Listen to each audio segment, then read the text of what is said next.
கர்த்தருடைய பரிசுத்த நாமத்திற்கு மகிமை உண்டாவதாக.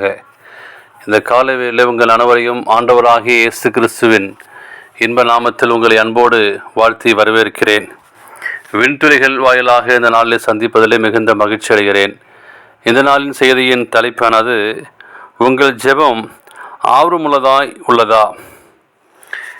யாக்கோபு 5:16 வாசிக்கிறோம். நீங்கள் சொஸ்தமடைக்கு அடையும்படிக்கு உங்கள் குற்றங்களை ஒருவருக்கொருவர் அறிக்கையிட்டு ஒருவருக்காக ஒருவர் ஜெபம் பண்ணுங்கள். நீதிமான் செய்யும் ஊக்கமான வேண்டுதல் மிகவும் பெருநதாய் இருக்கிறது. நீங்கள் நானும் ஜெபத்திலே ஜெபிக்கிறோம். நம்முடைய ஜெபம் ஆர்வமிகுதியோடு இருக்கிறதா? அப்படிப்பட்ட அனுபவத்திற்குள் நீங்கள் நாளும் செல்ல முடியுமா? ஆர்வமுள்ள ஜெபமாய் இருக்க வேண்டும். இது உலகத்தின் மீட்பராகிய தேவகுமாரனாகிய இயேசு கிறிஸ்து ஜெபம் எவ்வளவு அவசியம் என்பதை பற்றி உணர்ந்தாரானால், அவரோடு இருந்த அவர் வல்லமை மிக்க ஒரு பாவம் செய்கின்ற மாநிலர்களாகிய நாம் எவ்வளவிற்கு அதிகமாக ஆர்வமுள்ள தினமாக அவர் மேல் ஒரு பற்றுடைய ஜெபத்தில் அவசியம் உணர வேண்டும். நம்முடைய பரமபிதா அவர் ஆசீர்வாதத்தின் நிறைவையும் நம்மீது அவர் தருவதற்காக காத்து கொண்டிருக்கிறார். தேவனுக்கு பிரியமான பிள்ளைகளே, அவரது அன்பிலிருந்து ஊற்றப்பட வேண்டும். ஏராளமாக ஆசீர்வாதத்தை அவரிலிருந்து நீங்கள் நானும் ஜெபித்து அதை பெற்றுக்கொள்ள வேண்டும். ஜெபத்தை கேட்பதற்கு தேவன் எவ்வளவு ஆயத்தமாக அவர் விருப்பத்தோடு காத்து கொண்டிருக்கிறார். விசுவாசம் எனப்படும் கரத்திலே ஜெபம் ஒரு திறவுகோலாக கொடுக்கப்பட்டுள்ளது.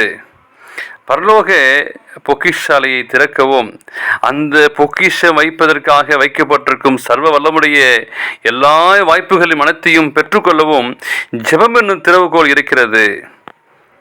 தேவனாலும் அதை ஜெபம் அரைக்குறைவாக இருந்தால் மன தயக்கத்தோடு தயங்கி நிற்க வேண்டிய சூழ்நிலையாக இருக்கும். விசுவாசம் என்பது மனதில் ஏற்படக்கூடும் ஒரு உணர்ச்சி அல்ல.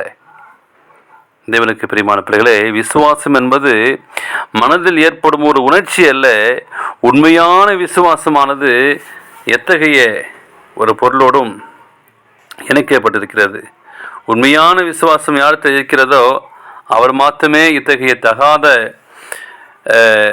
தகாத துணிவு நிலைக்கு எதிராக பாதுகாப்பாக இருக்க முடியும். துணிவு நிலைவானது விசுவாசத்தின் இடத்திலே சாத்தான் வைக்கின்ற போலி ஒன்றாகும்.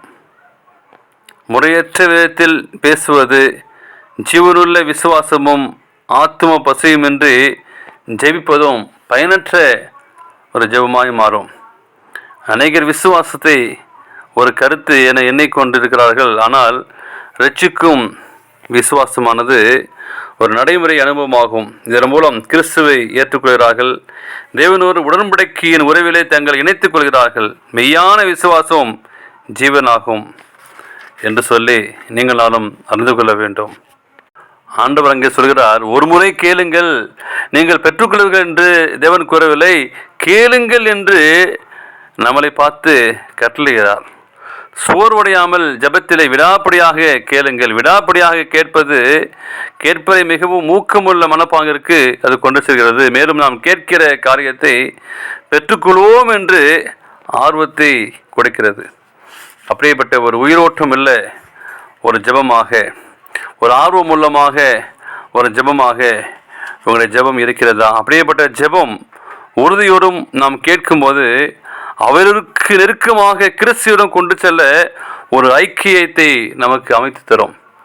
எனவே நீங்கள் நாளும் உங்களுடைய ஜெபம் என்னுடைய ஜெபம் ஒரு ஆர்வமுள்ள ஜெபமாய் இன்றே மாறட்டும். தேவன் தாமே கிருபை செய்வராக. ஆமேன்.